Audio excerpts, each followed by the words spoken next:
नमस्कार, आप देख रहे हैं दूरदर्शन किसान। मैं हूं मोनालिसा। स्वागत है आपका हमारे खास कार्यक्रम विचार विमर्श में। एक ऐसा कार्यक्रम जिसमें हम खेती किसानी से जुड़े किसी गंभीर मुद्दे पर विचार विमर्श करते हैं।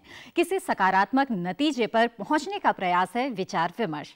आज के कार्यक्रम में चर्चा का विषय है सवाल जीएम का, खासकर जीएम मस्टर्ड यानी जीन संबंधित सरसों का। हम विस्तार से चर्चा करेंगे कि जीएम तकनीकी क्या है, उन्नत कृषि के लिए जीएम तकनीकी का क्या महत्व है, दुनिया के दूसरे देशों में जीएम फसलों की क्या स्थिति है। एक समय था जब हमारे देश में कपास का आयात किया जाता था। करीब 15 साल पहले हमने जीएम कपास की खेती को स्वीकार किया और आज हम कपास निर्यात कर रहे हैं। जीएम कपास का अनुभव हमें क्या बतलाता है? क्या हम जीएम सरसों के द्वारा खाद्य तेलों की कमी को पूरा कर पाएंगे? क्या आयात कम कर सकेंगे? कृषि क्षेत्र में तकनीकी के माध्यम से जो उन्नति हो रही है उसमें और विकल्प क्या है? जीएम फसलों का विरोध करना कितना तर्कसंगत है? ऐसे सभी सवालों पर आज विचार विमर्श करेंगे। जाने माने वैज्ञानिक पद्म भूषण प्रोफेसर डॉक्टर रामबदन सिंह हमारे साथ स्टूडियो में मौजूद हैं। आप राष्ट्रीय किसान आयोग के सदस्य और एएफओ में उच्च पदों पर भी रहे हैं। डॉक्टर दीपक पेंटल, आप दिल्ली विश्वविद्यालय के कुलपति रहे हैं और आप जीएम सरसों DMH 11 के जनक हैं। जिस किस्म को लेकर ये चर्चा हो रही है उसे आपने ही विकसित किया है। इनके साथ ही भारतीय कृषि अनुसंधान परिषद में ज्ञान प्रबंध निदेशालय के पूर्व परियोजना निदेशक डॉक्टर रामेश्वर सिंह और भारतीय कृषि अनुसंधान संस्थान में बीज विज्ञान विभाग के अध्यक्ष डॉक्टर DK यादव और वरिष्ठ पत्रकार SP सिंह। आप सभी का दूरदर्शन किसान पर स्वागत है। सवाल जीएम का इस विषय पर विचार विमर्श से पहले देखते हैं खाद्य तेलों के उत्पादन और खपत पर एक रिपोर्ट।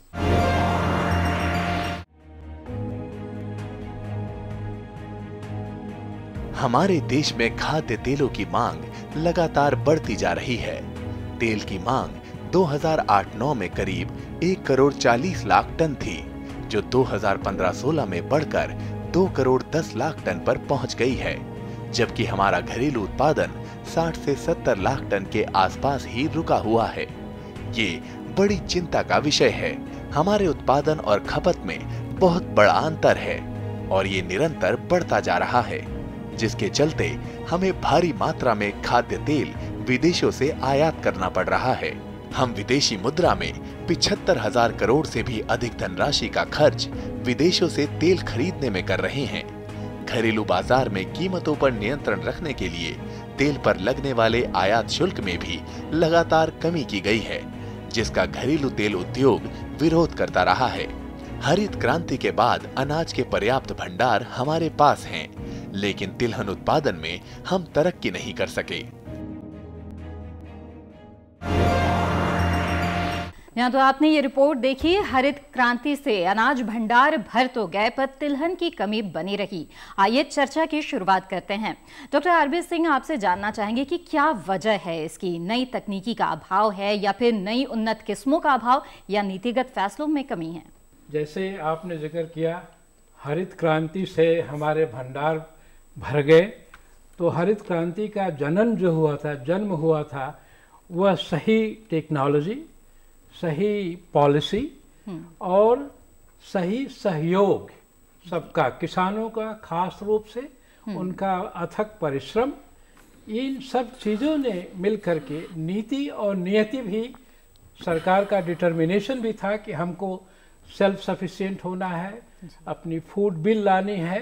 तो इन सारी चीज़ों के समन्वय से जो माहौल बना और जो परिश्रम हुआ, बाजार सही मिला, इनपुट आउटपुट रेशियो सही रही, तो इन सब चीज़ों को मिला करके जो उन्नति हुई वो हरित क्रांति के लिए सफलीभूत होने में सबसे बड़ा योगदान इन सारे चीज़ों का समन्वय होना है।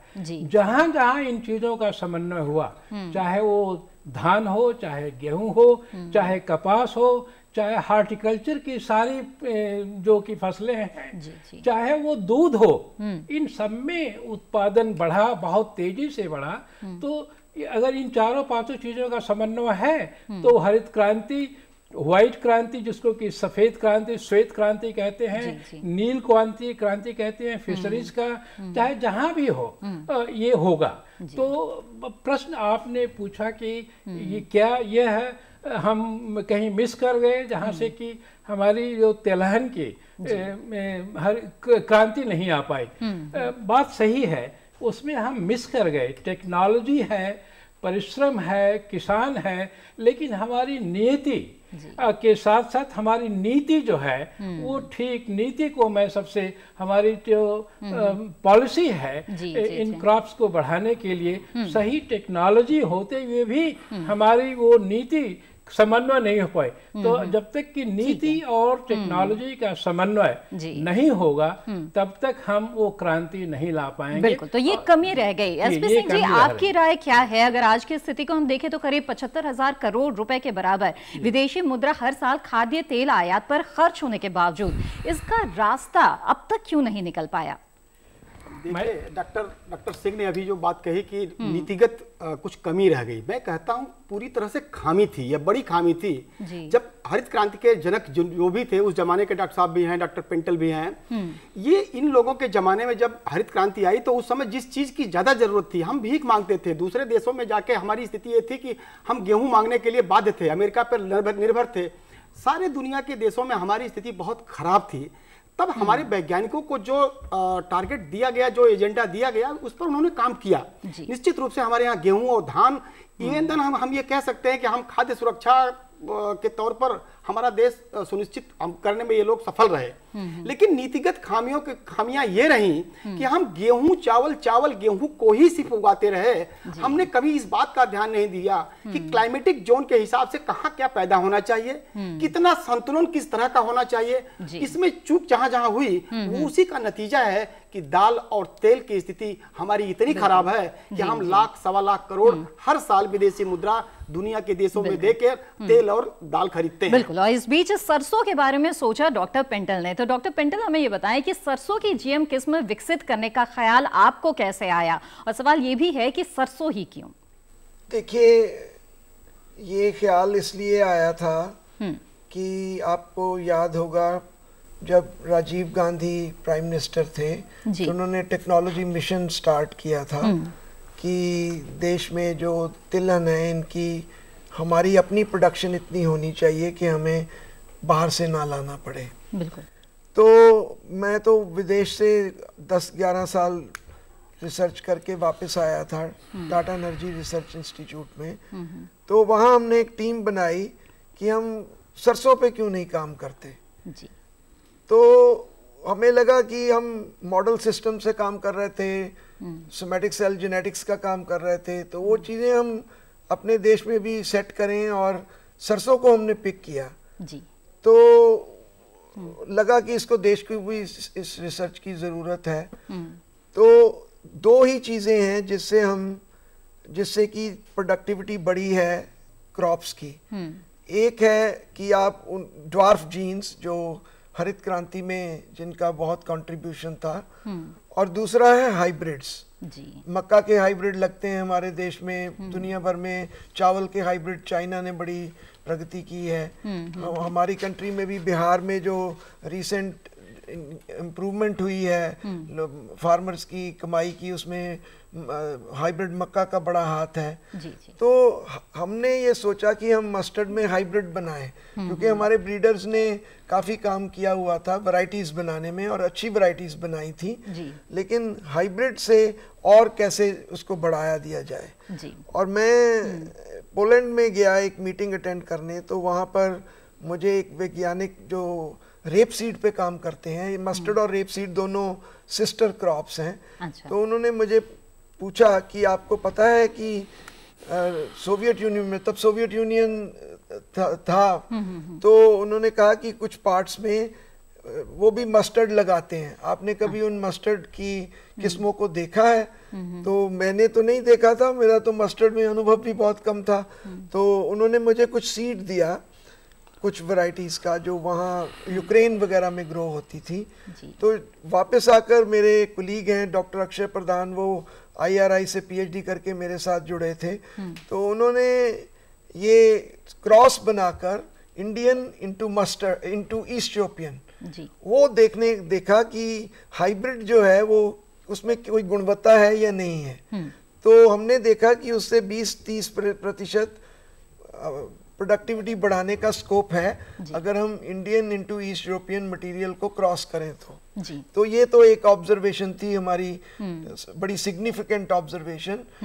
अब हाइब्रिड कैसे बनाएं जी, तो उसमें दो तरीके हैं जो दुनिया में यूज हुए हैं। एक और भी तरीका है कि आप मैनुअली बनाइए। हर फूल में अगर आप फूल को देखें तो उसमें मेल पार्ट भी होता है और फीमेल पार्ट भी होता है, और बहुत सारी क्रॉप्स हैं जिसमें वो मेल फीमेल को फर्टिलाइज कर देता है, तो वो सेल्फ से उसको सेल्फिंग कहते हैं जी। अगर हमने हाइब्रिड बनाना है तो हमें एक लाइन को मेल स्टेराइल बनाना पड़ेगा ताकि उसमें पोलन ना बने, और दूसरी लाइन में एक ऐसा कुछ बनाना पड़ेगा कि जब वो क्रॉस करते हैं तो जो फार्मर को हम हाइब्रिड सीड देंगे वो पूरा फर्टाइल हो, उसमें स्टेरिलिटी ना हो। ठीक है। तो हमने तरह तरह के सिस्टम्स को टेस्ट किया जो हमारे देश में मौजूद थे। IRI में भी काम हुआ, हमारे यहाँ भी काम हुआ, हमने उनको इम्प्रूव करने की कोशिश की, लेकिन जो कन्वेंशनल मेथड है जिनको हम साइटोप्लाज्मिक मेल स्टेरिलिटी कहते हैं, CMS, वो चले नहीं इतना अच्छा। एक हमने बनाया है जिसके ऊपर हमने हाइब्रिड DMH1 ICR की ट्रायल्स में वो सबसे टॉप पर आया और उसको रिलीज किया गया, लेकिन हमने ये देखा कि CMS सिस्टम इतना अच्छा काम नहीं कर रहे, तो हमने सोचा कि हम ये GM मेथड जो है जो 1990 और 92 में पब्लिश हुआ था उसको हम यूज करके देखें। तो हमारे पास मस्टर्ड को जेनेटिकली इंजीनियर करने के मेथड बन चुके थे, तो हमने वो 2 जीन्स बारनेस बार स्टार मस्टर्ड में डालकर देखी और उससे हमें बहुत बढ़िया सिस्टम मिला जिसके बारे में आज चर्चा हो रही है, जिसके ऊपर DMH11 बेस्ड है। जी बिल्कुल, और भी चर्चा को हम आगे बढ़ाते हैं।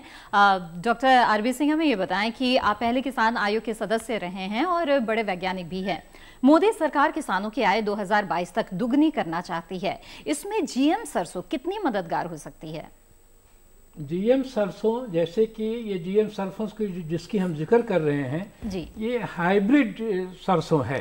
हाइब्रिड का मतलब ये होता है कि 2 सेलेक्टेड पेरेंट्स को कंबाइन करके उनका F1 हाइब्रिड बनाएं, और F1 हाइब्रिड अगर प्रॉपरली सेलेक्टेड पेरेंट्स हैं उनकी निकिंग एबिलिटी अच्छी है, जैसा कि पेंटर साहब ने बताया कि 20 से 25% उसका उत्पादकता बढ़ जाती है। उत्पादकता बढ़ जाने की वजह से अगर 20-25% उत्पादकता बढ़ गई तो आप उतना समझ लीजिए कि कम लागत से या उतनी ही लागत होने के बावजूद भी उसकी उत्पादकता बढ़ गई। और इस टेक्नोलॉजी से, हाइब्रिड टेक्नोलॉजी से जितनी भी सारी वेरिएबिलिटी, चाहे ईस्ट यूरोपियन हो, चाहे रशियन हो, चाहे इस कहीं के भी वो टेक्नोलॉजी है, चाइनीज मटेरियल हो, सारे अच्छे से अच्छे मटेरियल लाके कंबाइन करके हम 20-25 तो आज कह रहे हैं, और बेस्ट से भी हम 20-25 और आगे बढ़ सकते हैं। तो इस तरह से अगर उत्पादकता बढ़ जाती है, लागत कम होती है, लागत कम हो, उत्पादकता बढ़ जाए, उत्पादन बढ़ जाए और उसका सही मूल्य मिले,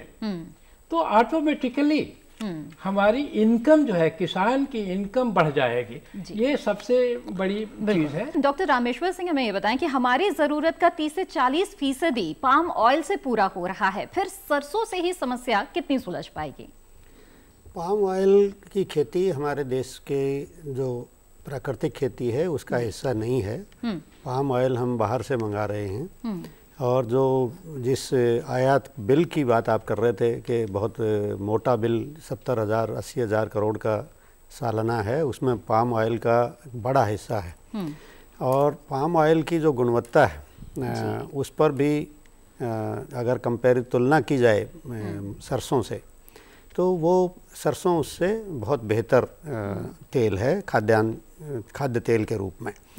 दूसरा, जो सरसों की फसल है ये कम पानी में और छोटे किसान जो हैं इसको उगाते हैं जिनके पास रिसोर्सेज कम है। तो ये हमारे किसानों के लिए भी बहुत महत्वपूर्ण है कि हम सरसों को बढ़ावा दें, उसकी उत्पादकता को बढ़ाने के लिए सतत प्रयास करें, और बाहर से पामोलिन मंगाएं या अपने यहाँ हम पाम की खेती को प्रोत्साहन दें, तो उसमें समय लगेगा। हम कर रहे हैं जहाँ जहाँ हो सकती है, सब जगह पाम ऑयल की खेती नहीं हो सकती। उसके लिए जो कृषि जोन जिसको हम कहते हैं, जहाँ उसका उचित वातावरण है, उचित जलवायु है, वहीं पाम ऑयल की खेती हो सकती है। लेकिन जैसा मैंने पहले भी कहा कि पाम ऑयल और सरसों के तेल की तुलना में सरसों उससे काफ़ी बेहतर है। जी डॉक्टर यादव, यहाँ पर आपसे हम समझना चाहेंगे कि जीएम सरसों जिसकी चर्चा हो रही है उसमें और अभी जो सरसों की खेती हो रही है उन दोनों में क्या अंतर है और कितना फर्क इससे आ जाएगा अगर जीएम सरसों की खेती किसान शुरू करते हैं तो? अभी जो सरसों की खेती हो रही है उसमें आमतौर पर जो हमारी जो प्योर लाइन किस्में हैं जी, जो कि हम जैसे प्रजनन द्वारा उत्पादित करते हैं और उनका बीज हम लगातार अपने बीज उत्पादन के द्वारा किसानों तक पहुंचाते हैं। जो जीएम सरसों में और जो आज की किस्में हैं उनमें जो मुख्य जो अंतर होगा वो तो एक तो पैदावार का ही होगा। जो प्रति हेक्टेयर उत्पादकता की बात करते हैं तो जिस तरह से डॉक्टर पेंटल ने बताया कि जो DMH-11 है इसकी उत्पादकता की अगर हम बात करें पिछले परीक्षणों के आधार पर तो उसमें लगभग 25% से अधिक उसकी उत्पादकता जो हमारी प्रचलित किस्में हैं उससे है। जी। तो उसमें सबसे बड़ा तो जो उसमें फ़ायदा किसान को यही होगा कि ये जो संकर किस्म आती है तो उससे उत्पादकता बढ़ेगी। दूसरा जो बीज उत्पादन में थोड़ा सा अंतर रहेगा तो बीज उत्पादन का जैसे कि हमारे अन्य संकर भी हैं जो पहले कुछ संकर हैं तो उनमें 3 लाइन का सिस्टम होता है, उसमें A, B और R लाइन होती है। तो उसको हम हमारा एक प्रचलित बीज उत्पादन का भारतीय कृषि अनुसंधान परिषद का और अन्य जो कृषि विश्वविद्यालय हैं उनमें सभी में प्रोग्राम है तो उनको हम एक आइसोलेशन डिस्टेंस में हम उनको मल्टीप्लाई करते हैं, उसका जो शुद्ध आनुवांशिकता रूप से शुद्ध बीज पैदा करते हैं। उसी क्रम में इस संकर का भी हम बीज उसी तरह से उत्पादित करेंगे और उसके लिए जो पहले से ही Indian minimum seed certification standards में जो गाइडलाइंस हैं उसमें आपका खेत का चुनाव है, उसी तरह से आपकी दूसरी किस्मों से उसकी दूरी है जिसको आइसोलेशन डिस्टेंस कहते हैं। ये सभी मुख्य जो बातें हैं इनको ध्यान में रखते हुए इसका भी संकर बीज पैदा करेंगे और जो मुख्य अंतर रहेगा वो उत्पादकता में रहेगा और मेरे विचार से किसान भाई इसका भरपूर फायदा उठाएंगे। जी जी। लेकिन डॉक्टर पेंटल, जीएम जो सरसों है इसका विरोध भी हो रहा है, ऐसे में जो लोग विरोध कर रहे हैं, जो तर्क दे रहे हैं उसके लिए, उसका जवाब आप क्या देना चाहेंगे? देखिए वो तर्क तो कई हैं जी। कुछ लोगों को ये बात पसंद नहीं है कि हम नई टेक्नोलॉजी यूज़ करें। उनको लगता है कि खुशी की बात यह है कि वो ब्रीडिंग को बुरा नहीं कहते, ठीक है, नहीं तो कुछ भी तरक्की नहीं होती, कुछ भी उत्पादन नहीं बढ़ता। लेकिन उनका मानना ये है कि जब हम नेचर से शायद थोड़ा खिलवाड़ कर रहे हैं जी, जो नए मेथड यूज करके। दूसरा ये है कि कुछ फेक एनवायरमेंटलिस्ट थिंकिंग है कि कृषि को ऐसे ही रहने दिया जाए जैसे है, इसको छेड़ा ना जाए, इससे एनवायरमेंटल डैमेज होगा। जी जी जी। और लेकिन जो मैं देख रहा हूँ मुझे कुछ डेस्परेशन इनकी समझ नहीं आ रही। कभी ये डेटा को डिस्टॉर्ट करके देते हैं, कभी ये कहते हैं कि इससे स्टेरिटी हो जाएगी, ये फ्रैंकनस्टाइन फूड है। तो कुछ लोगों का आइडियोलॉजिकल बेस भी है। जब ग्रीन रेवोल्यूशन आया था तो कई पॉलिटिकल पार्टीज ने उसको अपोज किया था कि इसको लाना ठीक नहीं है, देश दूसरी कंट्रीज का गुलाम हो जाएगा फूड सिक्योरिटी में। आज भी कुछ लोग कह रहे हैं कि ये टेक्नोलॉजीज मल्टीनेशनल्स के पास हैं, हमारी फूड सिक्योरिटी का क्या होगा। कई बातें हैं, लेकिन इस डिस्कशन में रैशनैलिटी और साइंटिफिक आउटलुक का थोड़ा अभाव है, मुझे लग रहा है। एसपी सिंह जी, इसी पर आपकी प्रतिक्रिया में जल्दी से चाहूंगी कि फैसला आखिर किसे करना है, विज्ञान को करना है या राजनीति के खिलाड़ियों को करना है? नहीं, जो विज्ञान को करना था उसने कर दिया। विज्ञान को अब कुछ नहीं करना है, विज्ञान के आगे की बात हो गई है, अब ये राजनीति को करना है। अब जो राजनीति हो रही है, देखिए राजनीति किसी भी टेक्नोलॉजी का, किसी भी फैसले का, ये लोकतांत्रिक देश में विरोध होना चाहिए और आलोचना निश्चित रूप से होनी चाहिए, लेकिन सकारात्मक।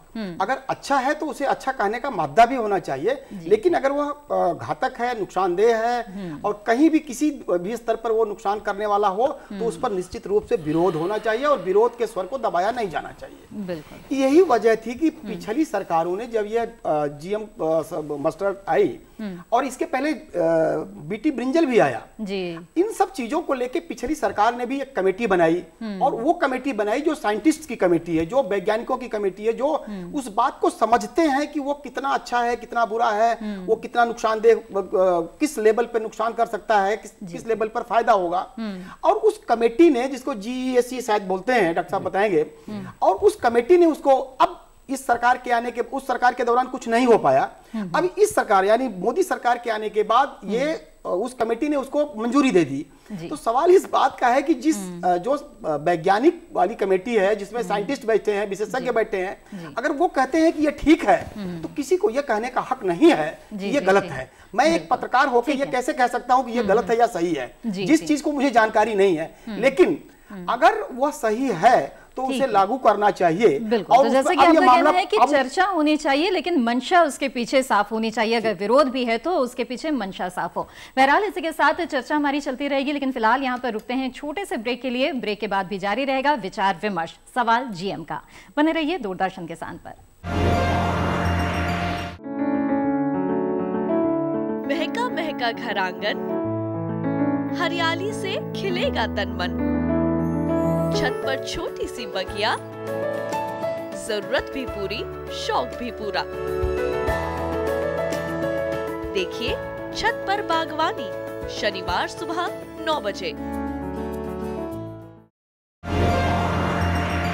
ब्रेक के बाद दूरदर्शन किसान पर आपका फिर से स्वागत है। हम सवाल GM का इस विषय पर कर रहे हैं विचार विमर्श। विचार विमर्श का दूसरा दौर शुरू करने से पहले आइए देखते हैं एक और रिपोर्ट। आपके मन में ये सवाल जरूर उठता होगा कि कृषि क्षेत्र में GM फसलों के बारे में आजकल जो चर्चाएं गर्म हैं, वो आखिर है क्या? तो हम आपको बताते हैं कि GM फसल यानी जेनेटिकली मॉडिफाइड, या हिंदी में कहें तो जैविक रूप से कृत्रिम तरीके से बनाई गई जीनांतरित फसल। जेनेटिक परिवर्तन से नए गुण फसलों में डाले जा सकते हैं, तथा डालने के लिए वांछित गुण चिन्हित जीन पौधों से ही नहीं, किसी भी और जीवधारी से लिए जा सकते हैं। अब दुनिया के 28 देशों में लगभग 18 करोड़ हेक्टेयर भूमि पर GM फसलों की खेती की जा रही है, जिसमें अमेरिका, ब्राजील और अर्जेंटीना प्रमुख हैं। भारत और कई अन्य देशों में BT कपास की खेती की जा रही है। अब बात करते हैं GM सरसों की। अधिकतर वैज्ञानिक GM सरसों के पक्ष में हैं।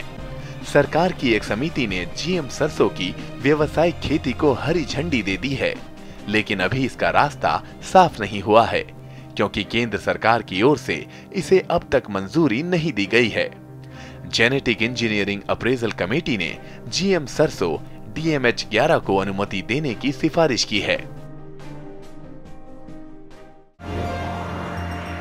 जहाँ तो रिपोर्ट आपने देखी, आइए चर्चा को आगे बढ़ाते हैं। डॉक्टर आरबी सिंह, मैं आपसे जानना चाहूंगी कि जैसे कि इससे पहले ब्रेक पर जाने से पहले बात हो रही थी कमेटी की और इस चीज की, तो विरोध हो रहे हैं। आपको क्या लगता है इन विरोध जो है, जो आशंकाएं इसके पीछे है, उसे दूर करने के लिए अब तक जो प्रयास हुए हैं वो कितने पर्याप्त हैं? उन्हें किस तरह से देख रहे हैं आप? हमें लोगों को समझाना पड़ेगा साइंस के जरिए, और कम्युनिकेशन हमारी हर स्तर पर बढ़ानी पड़ेगी। पॉलिटिकल लेवल से लेकर किसान के लेवल तक सबको हमें छूना पड़ेगा सही बात बताने के लिए। इसलिए मैं साइंस के लिए कहता हूं कि साइंस जो है सत्य है, सुंदर है और शिवम है, कल्याणकारी है। और इन तीनों चीज़ों की आज हमें ज़रूरत है। इन तीनों को एक साथ जोड़ना है, और साइंस ही सत्यता को, कल्याण को और शिव को जोड़ पाएगी। तो ये जो GEAC है, जेनेटिक इंजीनियरिंग अप्रेजल कमेटी, पहले देखिए ये अब अप्रेजल हो गई, पहले ये अप्रूवल कमेटी थी जी। आप इमेजिन करिए कि अप्रेजल और अप्रूवल में कितना फर्क है, और एक के अप्रेजल और अप्रूवल को बदल देना पूरे वातावरण को बदल दिया है। ऐसा नहीं होना चाहिए। साइंस कहती है कि GEAC is the ultimate body, उसको ही चाहिए ये डिसीजन लेने का है। और जो उसने साइंस के सत्यम शिवम सुंदरम को ध्यान रखते हुए ये कह दिया कि ये सत्य है, शिव है, सुंदर है, तो हमें मानना चाहिए। ये नहीं, हम नहीं मान रहे।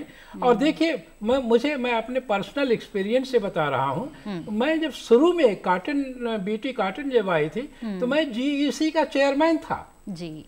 और उस ज़माने में मैं जगह जगह घूमता था, किसानों के खेत पर जाता था, जो कंपनियां उसको लगाती थी उनके साथ भी जाता था, साइंटिस्टों के साथ जाता था, देखता था कि कैसा हो रहा। और किसान देख कर के खुद ही मांगता था कि साहब कितना जल्दी इसको करवाएंगे। अगर हम किसान के पास तक उसको नहीं ले जा पाएंगे, किसान उसकी अच्छाई बुराई को नहीं समझ पाएगा, तो हम कैसे उसको दे पाएंगे। तो किसान का विश्वास जीतना, साइंटिस्ट का विश्वास जीतना, पॉलिटिशियंस का, सबका विश्वास जीतना हमको जरूरी है।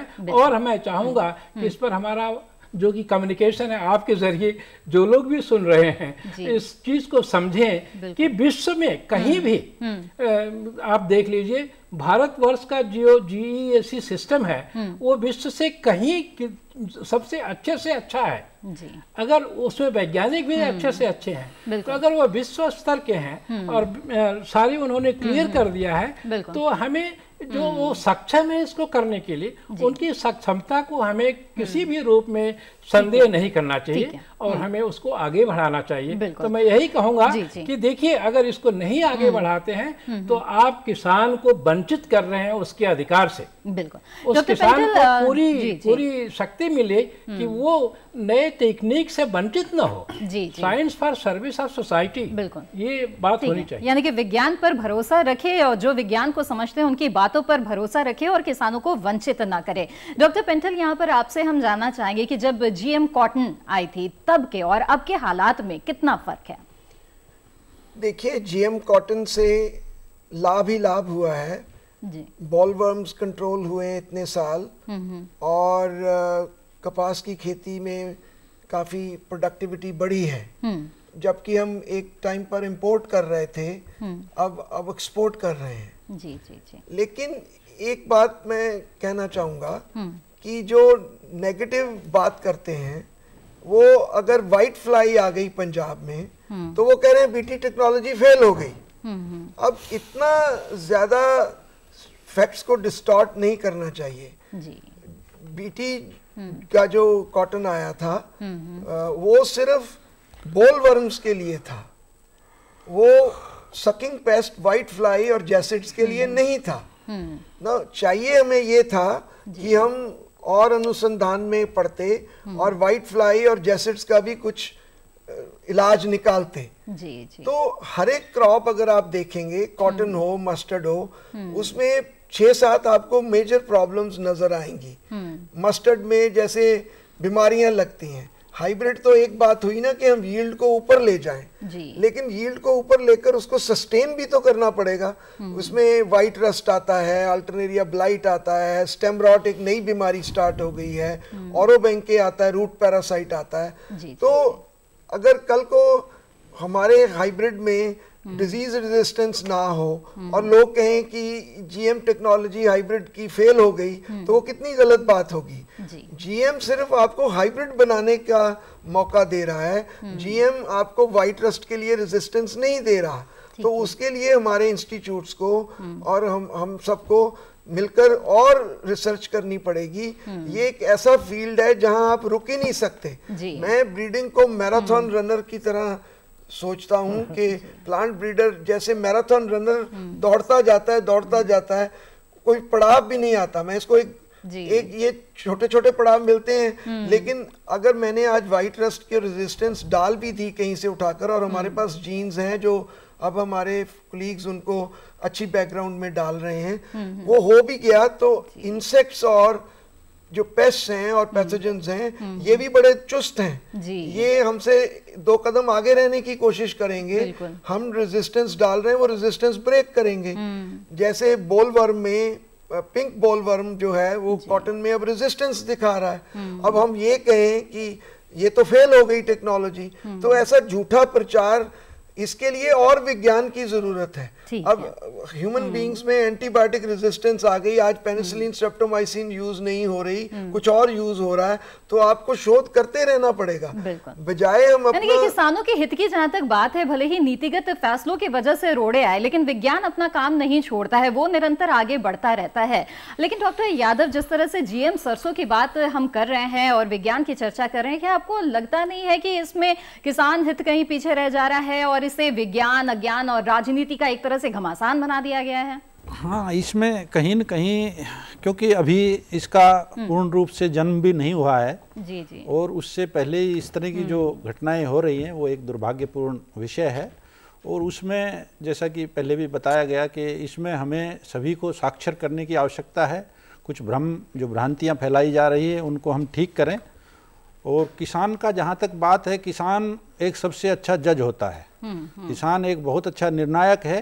कोई भी तकनीक आती है, अगर वो अच्छी तकनीक है तो किसान, अगर आप कहीं भी एक स्टेट में भी उसको इंट्रोड्यूस करते हो तो वो पूरे देश में फैल जाती है, जहाँ जहाँ उसकी अनुमोदन है।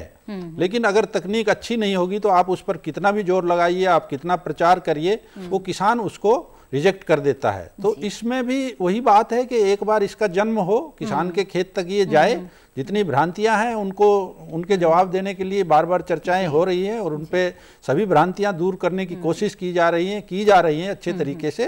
तो इसको एक बार किसान के खेत तक पहुंचने दिया जाए। अगर इसमें दम रहेगा तो किसान अपने आप बीटी कॉटन को कितना रोका गया था, उसके रोकने के बाद भी पूरे जो कॉटन के क्षेत्र थे उसमें बीटी कॉटन ब्लैक में और जो अन्य तरीकों से वो तुरंत पहुंच गई थी। तो अगर इसमें दम होगा तो किसान इसे खुद ही अपनाएंगे। ऐसे में डॉक्टर रामेश्वर, आप क्या भविष्य देख रहे हैं हाइब्रिड और जीएम सरसों का? 90-95% तक जो कपास की खेती देश में हो रही है वो जीएम या बीटी कॉटन की ही हो रही है जी। और उसका फ़ायदा किसानों को भी हुआ, मिलों को भी हुआ, जो रेशा लंबा चाहते हैं, जो स्पिनिंग मिले हैं, उनमें भी इसको सराहा गया कि इससे गुणवत्ता बढ़ी है कपास की। और ऐसे ही जो नए गुण हैं हाइब्रिड में, अभी तो ये एक हाइब्रिड की बात हम कर रहे हैं, आगे जैसे डॉक्टर पेंटल साहब भी कह रहे थे कि बहुत से रोग निरोधक गुण डाले जा सकते हैं। और नया मटेरियल जो कह रहे हैं कि ईस्टर्न यूरोप से और संसार के दूसरे हिस्सों से लेके हम इसमें समाहित करेंगे, तो ये संभावनाएं दबी रह जाएंगी अगर इसको परमिशन नहीं दिया गया। और ये सारे रास्ते खुलेंगे और नए हाइब्रिड्स को विकसित करने की जो एक तकनीक आगे बढ़ेगी, उससे जो नए किस्में और निकल के आएंगी वो आज से और बेहतर होंगी। और उससे मुझे लगता है कि वास्तविक सफलता तभी आएगी जब ये रिसर्च का काम इसमें और आगे तरक्की करेगा। बिल्कुल। डॉक्टर पेंटल, आपसे जानना चाहेंगे कि अगर इसको मंजूरी मिल जाती है तो इसके बीज तैयार करने में कितना समय लगेगा, इसे खेत तक पहुंचने में कितना समय लगेगा? 2 साल तो लगना जरूरी है, क्योंकि अभी तक ये सिर्फ कन्फाइंड कंडीशंस में ग्रो होती थी जी। तो जब एनवायरमेंटल रिलीज मिलता है तो फिर इसका सीड को बढ़ावा दिया जा सकता है। लेकिन पहले साल में ही हम थोड़ी ट्रायल्स लगाएंगे 10-12 फार्मर्स के फील्ड में, या आईसीआर से बात करके जो हमारे सेंटर्स हैं जो कृषि का एक्सटेंशन सर्विस करते हैं, तो और थोड़ा हम हाइब्रिड बीज और बनाएंगे और जो पेरेंटल लाइंस हैं उनको भी आगे लेकर जाएंगे और इनको हम दूसरी लेबोरेटरीज को भी देंगे कि वो भी इस पे रिसर्च करनी स्टार्ट करें और इंडिपेंडेंटली हमसे वो भी हाइब्रिड्स अपने नए बनाने की शुरुआत करें। तो अगर स्टार्ट हो जाता है तो फिर तो ये मुझे नहीं लगता रुकने वाला है। सारी दुनिया सक्सेसफुल है, तो हमारे में क्या कमी है कि हम इसको और आगे नहीं लेकर जाएंगे? बिल्कुल लेकर फिलहाल तो हम अभी स्वीकृति के ही इंतजार में हैं एसपी सिंह जी, और ये जो स्वीकृति नहीं मिल पा रही है, मंजूरी मिलने में अड़चनें आ रही है, पर्यावरण मंत्रालय से स्वीकृति में देरी आ रही है, आप इसकी वजह किस तरह से देखते हैं? क्या जो विरोध के स्वर है वो ज्यादा हावी हो रहे हैं? देखिए, ऐसा है कि अब इसकी अड़चनें नहीं है, आप इसकी अड़चनों के पीछे की थोड़ी सी कहानी जान जाइए तो समझ में आ जाएगी बात जी। कि प्रधानमंत्री ने कहा है कि 2022 तक किसानों की आय को दोगुना करना जी। सवाल है कि दोगुना होगा कैसे? उन्होंने ही अपनी ओर से कहा है कि बेहतर टेक्नोलॉजी, तो वो टेक्नोलॉजी कहाँ है, कौन सी है, ये साइंटिस्ट बता रहे हैं, वो ऑलरेडी तैयार है। दूसरी चीज हमें ये देखनी है कि जिनके यहाँ ये जानी है, जहां से जिनको फायदा होना है, वो किस स्थिति में है। जो प्राकृतिक संसाधन है वो मेरे रोज घट रहे हैं देश के, चाहे वो जमीन हो, पानी हो, ये सब चीजें घट रही हैं शहरीकरण के चलते, बुनियादी सुविधाओं के चलते, और आबादी का बोझ लगातार बढ़ रहा है। यही वजह है कि हमारी अच्छा खेती की स्थिति क्या है आप समझिए। इस देश की अर्थव्यवस्था में किसान मतलब खेती की जो सहभागिता है जीडीपी में सिर्फ 14%, 14.5% है, और खेती पर बोझ है 60%। 60% आबादी खेती पर डिपेंडेंट है और जीडीपी में उसकी हिस्सेदारी सिर्फ 14%। तो जो ये असंतुलन है, ऐसी विपरीत स्थितियों में छोटी जोत के किसान हमारे 80-85% हैं। ऐसे किसानों के यहाँ आप कौन सी टेक्नोलॉजी लाएंगे? क्या बड़ी बड़ी मशीनें लाएंगे, वो टेक्नोलॉजी लाएंगे? नहीं, हमें वो टेक्नोलॉजी की जरूरत है जिसकी आज चर्चा चल रही है। हमें वो टेक्नोलॉजी चाहिए, वो जीएम के रूप में हो, हाइब्रिड के रूप में हो, या कोई और टेक्नोलॉजी। ऐसे सीड भाई जो इनपुट जो होती है, कहते हैं ना कि आप कौन सा बीज लगाते हैं, जो बीज लगाएंगे उसी तरह का की पैदावार होगी।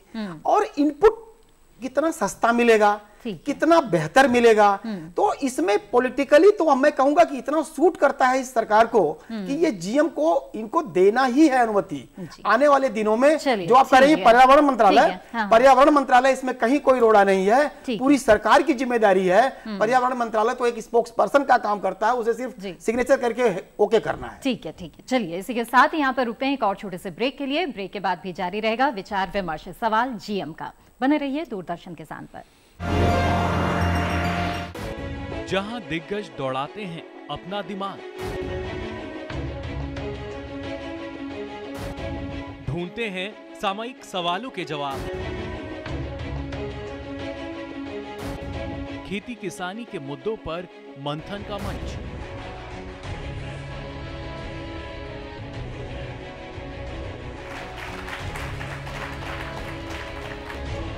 देखिए बात संवाद हर शनिवार सुबह 11 बजे।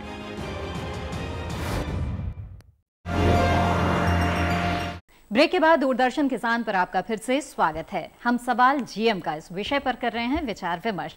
विचार विमर्श का अंतिम दौर शुरू करने से पहले आइए देखते हैं एक और रिपोर्ट। करीब 15 साल पहले 2002 में देश में बीटी कपास को अनुमति दी गई थी। कपास की फसल में छेदक कीट से जो हानि होती थी, उसे रोकने के लिए कीटनाशी रसायनों का भारी मात्रा में उपयोग किया जाता था, जिससे भूजल, मिट्टी और वातावरण भी प्रदूषित होते थे। किसानों को भी स्वास्थ्य संबंधी समस्याएं होती थी और लागत भी ज्यादा आती थी। जीएम कपास में बीटी जीन के द्वारा कपास छेदक कीट प्रतिरोधी क्षमता को विकसित किया गया, जिससे बालवोरम नामक कीट की समस्या पर नियंत्रण किया जा सका। बीटी संकर किस्में आने से कपास की खेती में नई क्रांति आई। कपास की खेती का क्षेत्रफल भी बढ़ा और प्रति हेक्टेयर उत्पादन भी। वर्ष 2000 तथा 2001 की तुलना में प्रति हेक्टेयर 278 किलोग्राम से बढ़कर 2015-16 में 568 किलोग्राम उपज हुई और किसान ज्यादा उपज देने वाली किस्मों को अपनाकर कम लागत में भी ज्यादा पैदावार लेने में सफल रहे। परिणाम स्वरूप बीटी कपास की खेती देश में बहुत तेजी से बढ़ी और देखते ही देखते भारत दुनिया में सबसे बड़ा कपास निर्यातक और दूसरे नंबर का कपास उगाने वाला देश बन गया। तो आपने रिपोर्ट देखी, आइए चर्चा को आगे बढ़ाते हैं। जब बीटी कॉटन आई तब भी विरोध हो रहा था और अब भी है। डॉक्टर आरबी सिंह हमें ये बताएं कि कुछ विरोध तो जायज भी लगता है, जैसे बीटी कॉटन के बीज बनाने वाली कंपनी की रॉयल्टी में मोदी सरकार ने 74% तक की कटौती की। हमारा किसान विदेशी कंपनियों के जाल में न फंसे, इसके लिए सुरक्षा भी तो जरूरी है। जी बात सही है आपकी, लेकिन जीएम मस्टर्ड तो ये बिल्कुल देशी टेक्नोलॉजी है और हमारे उसके जो कि जन्मदाता हैं यहाँ बैठे हुए हैं, तो उन्होंने ये भी बताया कि कैसे इसका सीड प्रोडक्शन आगे ले जाया जाएगा। अतः इसमें तो वह कोई विविधता है ही नहीं, उसकी कोई प्रॉब्लम ही नहीं है जो कि बीटी कॉटन के साथ थी। लेकिन बीटी कॉटन में भी देखिए, जैसे ही सरकार ने इंटरवीन किया, प्राइस को रेगुलेट किया, और जैसे ही प्राइस रेगुलेट हुई इतना तेजी से बीटी कॉटन भागा, जो कि विश्व में इतना ज़्यादा विकास किसी भी बायोटेक्नोलॉजिकल प्रोडक्ट का नहीं तेज हुआ जितना कि हिंदुस्तान में हुआ। कहने का मतलब है कि आप हिंदुस्तान में, भारतवर्ष में आप मौका दीजिए, किसान को आप सही रास्ता बताइए, हम वहाँ जरूर पहुँचेंगे और हमारा लक्ष्य जरूर हासिल होगा। मैं एक और बड़ी बात यहाँ थोड़ा सा कहना चाहूँगा। देखिए, जो प्रधानमंत्री जी का जो लक्ष्य है और 75वां साल जो इंडिपेंडेंस को हम मनाएंगे, 2022 आएगा, इनकम इंक्रीज करना है। खास तौर से किसान की इनकम इंक्रीज करना सबसे ज़्यादा ज़रूरी है, इसलिए कि आज हमारे एक किसान की इनकम ऑन एन एवरेज देश भर में देखे जाए तो 1/4 या 1/5 है जो कि किसान नहीं है उसके कंपैरिजन में। अतः भारतवर्ष में विषमता किसान और गैर किसान में इतनी ज्यादा है कि वह खुद एक बड़ा भारी हिंड्रेंस, एक बहुत बड़ा बाधक बनता है पूरे देश की प्रॉस्पेरिटी को ऊपर ले जाने के लिए। अतः यह किसानों पर, और जो कल परसों जो प्राइम मिनिस्टर साहब ने अपने सेक्रेटरीज को जो सलाह दी कि 100 आप ऐसे जिला चुने जहाँ की वो डेवलपमेंट नहीं ठीक से हो पाया है और उन जगहों पर ले जाएं, तो हम तो कहेंगे उन जिलों में को बढ़ावा देने में सबसे ज़्यादा किसान का योगदान होगा, क्योंकि सबसे ज़्यादा गरीब और भूखमरी में जो पल रहे हैं किसान। विषमता भी ये है कि जो खाना दूसरों को देता है वो खुद अपोषित है और कुपोषित है। तो ऐसे लोगों को जब हम बढ़ावा देंगे तो हमारा देश जल्दी से वो 2022 का जो लक्ष्य है हमारे प्राइम मिनिस्टर साहब का और देश का, वह मिल पाएगा। वरना, और ये नई टेक्निक, नई टेक्नोलॉजी जो प्रोडक्टिविटी को बढ़ावा देंगी, उनसे हमारी इनकम ग्रोथ ज़्यादा तेज होगी। और more from less for more, हमारी पॉपुलेशन है, हमारे नेचुरल रिसोर्सेज कम हो रहे हैं, उनसे हमें ज़्यादा पैदा करने के लिए नई टेक्नोलॉजी की ज़रूरत है। बिल्कुल। डॉक्टर पेंटल, हमें ये बताएं कि जीएम सरसों को लेकर उसी तरह की समस्याएं न आए जैसे कि कॉटन को लेकर आई थी, इसके लिए आपने क्या कुछ किया है? देखिए, मैंने जैसे कहा कि हर क्रॉप में 5-6 प्रॉब्लम्स हैं, कई में ज़्यादा भी हो सकती हैं। तो उसका तरीका यही है कि उस पे काम किया जाए, उस पे और रिसर्च की जाए और रिसर्च को स्ट्रेंथन किया जाए। बिना टेक्नोलॉजी के कुछ नहीं हो सकता। मैं सबसे ज़्यादा पॉइंट ये एम्फेसाइज करना चाहता हूँ कि और सारी चीज़ों में टेक्नोलॉजी चाहिए। स्पेस में एरोप्लेन्स अच्छे चाहिए, गाड़ियाँ तेज़ चलनी चाहिए, सेल फोन बेहतर होना चाहिए, स्टूडियो अच्छे होने चाहिए। लेकिन किसान कुछ 100 साल पुरानी खेती में जाए, उस वक्त ना तो इतनी पॉपुलेशन थी, ना उस वक्त इतनी जमीन पर बोझ था। तो आज के दिन में आप टेक्नोलॉजी को अगर नकारते हैं तो आपका एक चीज को छोड़िए, आपकी सारी चीजें ही वीक हो जाएंगी। अभी क्लाइमेट चेंज की बात होती है, क्लाइमेट चेंज में इंसेक्ट्स का अटैक बढ़ने वाला है, फंगल पैथोजेंस बढ़ने वाले हैं, जितना टेम्परेचर ऊपर जाता है उनकी मौज लग जाती है। तो आपके पास क्या विकल्प है? तो अगर आपको बाहर की रिसर्च अच्छी नहीं लगती तो आप अपने देश की रिसर्च को ऊपर उठाएं। और मैं तो यहाँ तक कहूँगा कि हमारा देश एग्रीकल्चर रिसर्च में सबसे आगे होना चाहिए। क्यों हम पीछे हैं? इतने इंस्टीट्यूट्स हैं, 75-76 एग्रीकल्चर यूनिवर्सिटीज हैं, डीबीटी के इंस्टीट्यूट्स हैं, सीएसआईआर के इंस्टीट्यूट रिसर्च कर रहे हैं। फिर हमारी हालत ये नहीं होनी चाहिए, हमें फार्मर्स को रोबस्ट सोल्यूशन देने चाहिए। वो बीज लगाए और पैदावार ले, थोड़ा बहुत मैनेजमेंट तो करनी पड़ेगी। ये तो नहीं होता कि आप घर जाकर सो जाएं और पैदावार घर आपके डायरेक्टली पहुंच जाएगी। लेकिन टेक्नोलॉजी के बिना कुछ नहीं है। और मेरा सबसे ज्यादा क्रिटिसिज्म ये एंटी जीएम लोगों के लिए ये है कि वो एंटी टेक्नोलॉजी हैं और सिर्फ फार्मर के लिए एंटी टेक्नोलॉजी है और किसी चीज में वो एंटी टेक्नोलॉजी नहीं है। बिल्कुल, ये जो विरोध के सुर हैं, इनकी जो आशंकाएं हैं, उसके बारे में थोड़ा और बात कर लेते हैं। डॉक्टर यादव, आपसे जानना चाहूंगी कि जीएम प्रतिरोधी कीटों का कालांतर में पनपना, फूलों पर मधुमक्खियों का कम आना या न आना जैसी कई चर्चाएं हैं, आशंकाएं जताई जा रही है, इनमें कितनी सत्यता है? जैसा कि मैंने पहले भी बताया, ये कुछ एक भ्रांतियां हैं जो ज्ञान के अभाव में किसानों को भ्रमित करने की कोशिश की जा रही है। जो ये तकनीक है DMH-11 की जो हम बात कर रहे हैं, इसमें कोई अन्य कीटों को पनपने वाला कोई सवाल नहीं है। जहाँ तक मधुमक्खियों का सवाल है तो प्रयोगों के आधार पर और जो मधुमक्खी के विशेषज्ञ हैं उनकी राय के हिसाब से और जितना भी जो साइंटिफिक डेटा है उसके हिसाब से कहीं भी मधुमक्खियों पर किसी तरह का भी कोई कुप्रभाव जो GM मस्टर्ड से नहीं है। और एक बात मैं और बताना चाहूँगा कि DMH-11 ये एक कोई आखिरी खोज नहीं है। इस तकनीक को, जिस तकनीक से DMH-11 हमने विकसित की है, डॉक्टर पेंटल ने विकसित की है, उस तकनीक को जो देश के अन्य जो सरसों पर काम करने वाले केंद्र हैं वो उसको प्रयोग करेंगे और उससे और अच्छे से अच्छे जो संकर किस्में हैं उससे पैदा करेंगे। दूसरी बात जो GM की एज सच है कि सरसों में GM का एक अनुमोदन होना वो सरसों के लिए एक बहुत ही सौभाग्य की बात होगी, क्योंकि सरसों में बहुत सी समस्याएं हैं। जैसे कि पेंटल साहब ने अभी जिक्र किया, तनागलन एक ऐसी बीमारी है जिसके लिए कि नेचर में सरसों में कोई भी प्रतिरोधी जीन उसका किसी भी स्पीसीज में, इसकी जो सिस्टर लाइन्स हैं उसमें नहीं है, और वो एक भयावह समस्या है। आज राजस्थान में जाइए, हरियाणा में जाइए, मध्य प्रदेश में जाइए, 30 से और 50% तक का नुकसान जो तनागलन की वजह से, इसी तरह से गर्मी का बढ़ना, सूखे का उपाय, ये सभी चीजें जब हमारे जो नेचुरल रिसोर्सेज में नहीं है तो हमें आखिर में GM टेक्नोलॉजी पे जाना पड़ेगा। और GM टेक्नोलॉजी का एक बार खुलना ये हमारे लिए बहुत ही सौभाग्य की बात होगी और हम किसान भाइयों की उससे अच्छी सेवा कर सकते हैं। ठीक है, डॉक्टर रामेश्वर सिंह, ये बताएं कि विदेशों में उपजे GM फसल के तेल का भारत में उपयोग हो रहा है, लेकिन स्वदेश में उसे उपजाने देने को लेकर इतने सारे झमेले चले आ रहे हैं, तो ये कितना तर्कसंगत है?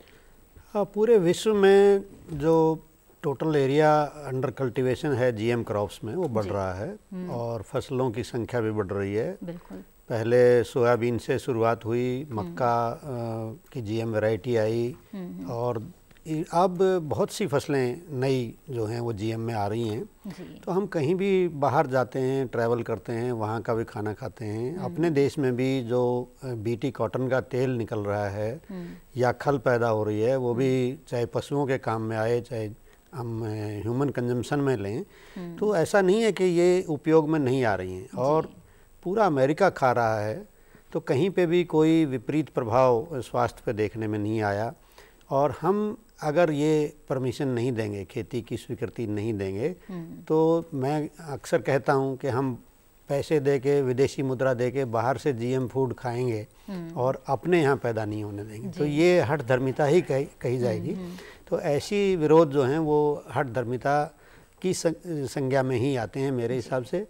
तो इसमें तर्क संगत जाएंगे तो ज़रूर ये देखना पड़ेगा कि विपरीत प्रभाव है तो कहाँ है। कोई मुझे तो एक भी उदाहरण आज तक वैज्ञानिक जो साहित्य है, जितने भी रिसर्च अनुसंधान हो रहे हैं और जो रिसर्च पेपर छप रहे हैं, उनमें हमें कोई ऑथेंटिक रिपोर्ट अभी तक ऐसी कहीं नहीं आई जिसमें स्वास्थ्य पर कुप्रभाव पड़ा हो। जी, डॉक्टर पेंटल, हमें ये बताएं कि GM सरसों के जो किस्म है उसको तो आपने विकसित किया है GMH-11, इसके अलावा स्वदेशी BT कॉटन की किस्मों और दूसरी GM फसलों पर शोध की स्थिति फिलहाल क्या है, और जैसे इस तरह की जो अड़चनें आती हैं, क्या इसका भी असर शोध कार्यों पर भी पड़ता है?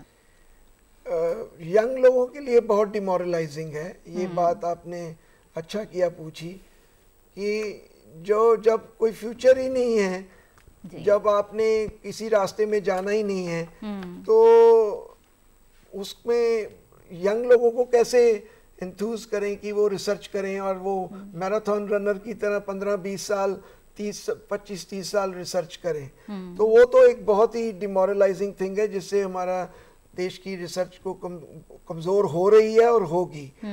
जहाँ तक आपने ये कहा कि इसका बेनिफिट कब तक मिलेगा, कैसे मिलेगा, तो वो तो इस टेक्नोलॉजी को रिलीज करना ये एक नया तरीका होगा। अब तक मल्टीनेशनल्स या बड़ी कंपनियां ही इस टेक्नोलॉजी को आगे लेकर आ रही हैं। ये एक नया तरीका होगा जिसे मैं कहूँगा ओपन रिसर्च, कि जिसका लाभ और ब्रीडर्स भी ले सकें, जिसका लाभ फार्मर्स तक पहुंचे थ्रू मैनी। क्योंकि ये देखिए, एक जीन एक बीमारी का शोध एक लैब कर रही है, तना गलन का कोई और कर रहा है, तो इन सबको इकट्ठा लाना ट्रांसनेशनल में ये है कि सारी चीजें इकट्ठी ले आओ, तो कॉस्ट बढ़ेगी क्योंकि इतनी रिसर्च वो करके लाएंगे तो उनको उन्होंने इतना पैसा इन्वेस्ट किया है। जहां तक पब्लिक फंडेड रिसर्च का सवाल है, ये इसमें कोलैबोरेशन की पॉसिबिलिटी ज्यादा होनी चाहिए और फार्मर्स तक ये थोड़े नहीं काफी कम दाम में पहुंचनी चाहिए, जो कि हमारा लक्ष्य है। कार्यक्रम के आखिरी पड़ाव पर पहुंच गए हैं, वक्त की काफी कमी है। एसपी सिंह जी, एक जल्दी से टिप्पणी आपकी लेना चाहूंगी। जैसे कि आप बता भी रहे थे, ये सरकार जो है वो शोध कार्यों को बढ़ावा देने पर बल देती रही है, लेकिन इस तरह के मामलों में जब देरी होती है तो कहीं ना कहीं एक मनोबल जो है वो थोड़ा गिरता है, जैसा कि कहना है डॉक्टर पेंटल का। आप इस बारे में क्या कहना चाहेंगे? देखिए, मैं एक बात कहूंगा आखिर में। कुल मिला के अगर मैं कहूं लब्बो लुबाब, तो गुड़ खाए गुलगुला से परहेज, कहावत है कि दुनिया भर से हम जो इंपोर्ट करते हैं लाखों टन खाद्य तेल, वो तेल हम खाते हैं। कनोला के नाम पर सरसों का तेल खा रहे हैं, पामोलिन खा रहे हैं, सोयाबीन खा रहे हैं। ये सारे तेल हम जो इंपोर्ट करते हैं खाते हैं। हमारे यहाँ जो पैदा हो रहा है कॉटन सीड से ऑयल, वो खाते हैं। जो उसके खल निकलती है वो पशु खाते हैं, उसका दूध खाते हैं। सब कुछ खा रहे हैं हम। दुनिया के बाकी देशों में जाते हैं, जो लोग विरोध कर रहे हैं वो सबसे ज्यादा अमेरिका और दुनिया के देशों में घूमने वाले लोग हैं। क्या होटल में जब जाते हैं तो क्या वो ऑर्डर देते हैं कि नॉन जीएम क्राफ्ट या नॉन जीएम फूड मेरे लिए दीजिएगा? नंबर एक। दूसरी चीज की ये दोहरापन नहीं चलेगा। डॉक्टर पेंटल की एक बात मुझे बहुत अच्छी लगी कि बाकी चीजों के लिए तो आप टेक्नोलॉजी की बात करते हो। दुनिया इस देश में सबसे ज्यादा टेक्नोलॉजी का इंपोर्ट होता है। एक सुई बनाने से लेकर हवाई जहाज बनाने तक की टेक्नोलॉजी बाहर से आती है। जी, सिर्फ किसानों के मामले में बात थोड़ी अलग है। मैं वही कह रहा हूं, सिर्फ किसानों की टेक्नोलॉजी का जिस तरह से विरोध हो रहा है, तो मुझे लगता है कि एक्टिविस्ट वर्सेस साइंटिस्ट की स्थिति कुछ इस तरह से हो गई है कि विरोध वो लोग कर रहे हैं जिन्होंने कभी लैब देखा है, न खेती देखी है, न किसान देखा है, न उसकी जरूरत देखी है। ऐसे लोगों पर निश्चित रूप से पाबंदी लगाई जानी चाहिए, या उनके स्वर को उतने ही सुना जाना चाहिए जितना जायज हो। जी, आरबी सिंह जी, और आखिरी में आपसे टिप्पणी में लेना चाहूंगी, जल्दी से संक्षिप्त टिप्पणी। जी, मैं इसी बात को थोड़ा सा और आगे बढ़ाना चाहूँगा, एक दो उदाहरण दे करके, ताकि हम इसको अच्छी तरह से ऑब्जर्व कर सकें।